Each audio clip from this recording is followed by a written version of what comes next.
This is Alabama Senator Tommy Tuberville, widely regarded as the dumbest member of the United States Senate. I don't say that lightly. I'm going to prove it in just a few seconds when we watch his interview with Caitlin Collins. The man is an imbecile. I don't say that to call names.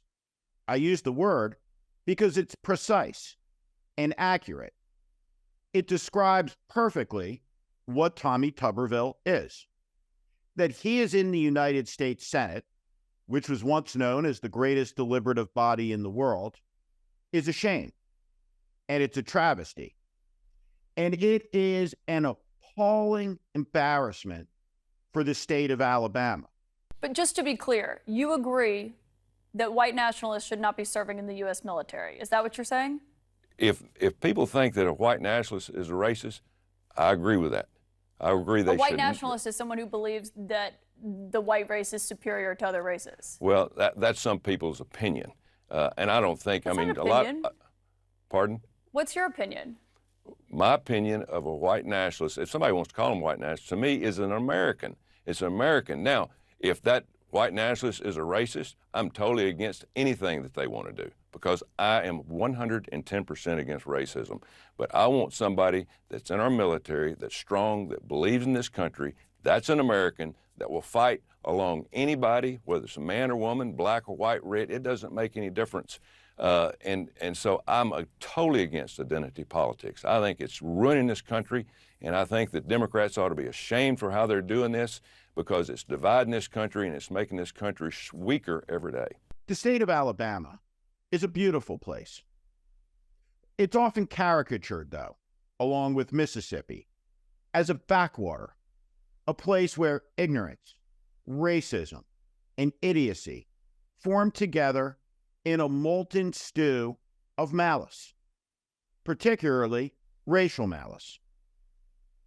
It's a broad generalization, and like all broad generalizations, it's unfair. Most Americans don't know about the first Alabama volunteers. They were from the hill country of Alabama, and they were General Sherman's personal guard during the Civil War. Sherman said, those men, the men who stayed loyal to the Union, could be trusted beyond all others because they had placed their country above their communities, above their families. They placed the Union higher than anything else to preserve it, to maintain it. It was a stunning act of principle. Tommy Tuberville is holding up the military promotions of 264 senior officers that require Senate confirmation for their advancement. These are men and women who have spent their entire life in the service of their country. At the most, they make maybe, if you're the commandant of the Marine Corps, a little over $200,000 a year. These people aren't millionaire football coaches, entitled princelings from places like Auburn. They're hardworking. They're public servants. They are our very best. When they are promoted, their housing allowances increases. When they are promoted, their income goes up. In the end, military families are a big part of America's working class families. And by denying promotion, Tommy Tuberville is denying an increase in the financial security and livelihoods of the people in this country who deserve it the very most. More importantly than that, he is upsetting the readiness. He is upsetting the command structures of the United States military for politics. For the first time, because of Tommy Tuberville, since 1910, the United States Marine Corps does not have a commandant in place. The last commandant told the Congress that the Marine Corps was 33% at force in the Pacific, and it would be the Marines who would be the first into the fight against the Chinese in the Western Pacific. Why is a United States Senator who has taken an oath of office to support and defend the Constitution of the United States weakening the American military? He's doing it because he was offended. He was offended by the military trying to cut a cancer out from its ranks. And what that cancer is white supremacy. What is white supremacy?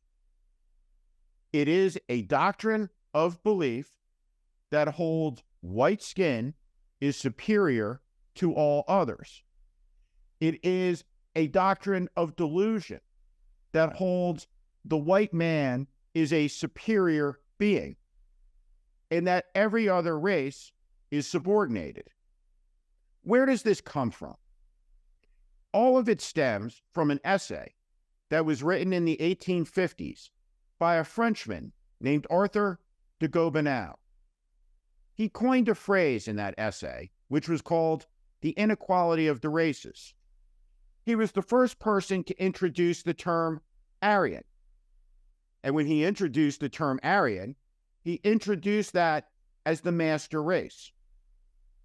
They were members of a political party. They called themselves the National Socialists. We know them as Nazis. And here in 2023 America, the Nazi flag is flying. It's flying when the Patriot Front marches. And it's flying in front of this synagogue.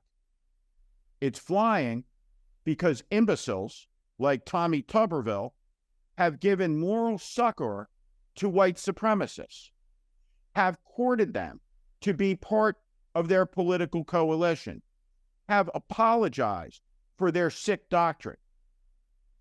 What Tommy Tuberville stands for are the doctrines of Jim Crow, the doctrines of segregation, the doctrines that hold one race is superior to another.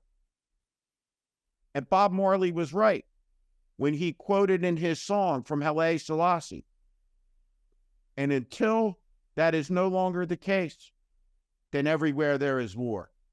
The great challenge of this era in America's history is for this generation to deal finally with America's permanent sin and to advance the proposition for this generation and the next that all men and women are created equal, endowed by a creator with inalienable rights, life, liberty, and the pursuit of happiness, that we embrace the vision of Dr. King, who saw a day when men and women would be judged by the content of their character. Tommy Tuberville is a man of astoundingly low character. He is a divider. He is unprepared for his important duties.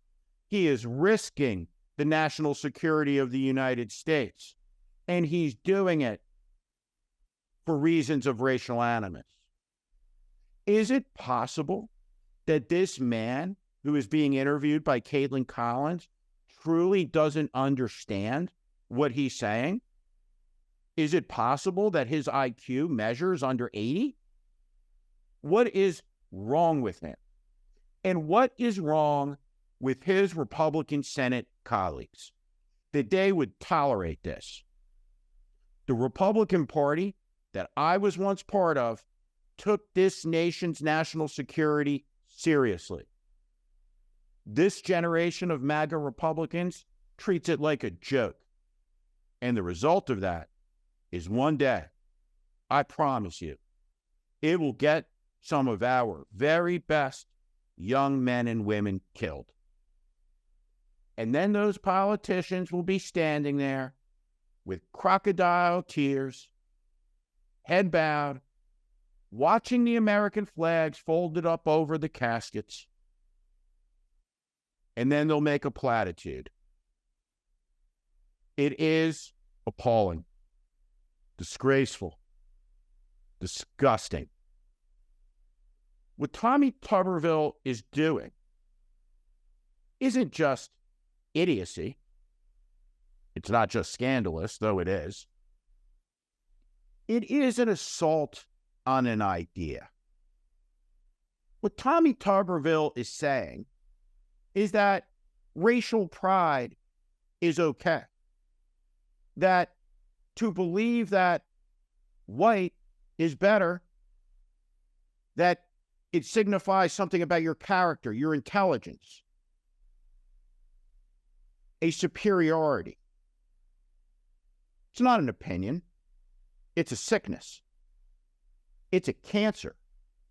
And that cancer killed over 100 million people by the middle of the last century. Alabama has a long history. And within that history are scores of people who stood up and fought for justice, who would not stand by as Black people were terrorized. They fought hard and for a long time to create a more just society. Tommy Tuberville would not have been with those people. He would have been with Bull Connor. He would have been standing on the side of the Edmund Pettus Bridge with a club in his hand. He would have gleefully detonated the bridge to isolate the quilters of Gee's Bend. Tommy Tuberville, serving in the United States Senate, is a sign of a national rot, a national decay. What it says is that the people of Alabama are apathetic and they're indifferent to intelligence, to rigor, to intellect, to integrity and honor. Why? Why would they want Tommy Tuberville, white supremacist, white nationalist, excuser of, to be their United States Senator? This country is in trouble because we are led across the media, many of our businesses, and our politics by some of the worst and lowest people in this country. And until we figure out how to fix that, our security will be threatened. Every American should be outraged that Tommy Tuberville, a millionaire football coach who celebrates white nationalism, is holding up the promotions of 269 military officers who are needed in the chain of command to lead American forces and prepare them to go into harm's way. It is the most deadly and the most serious business in this country, the profession of arms. What a disgrace Tommy Tuberville is. Give his office a call and let him know what you think of him. What you think of him denying the Marine Corps their commandant. What you think of him denying 269 men and women their earned promotions. And what you think of him praising the white nationalists as just another group celebrating some ethnic pride. Appalling doesn't begin to describe it. Thank you for watching. Make sure you subscribe to our channel so you never miss a video. Also, for more content just like this, please consider joining our Warning Premium community. You can find out more in the description below.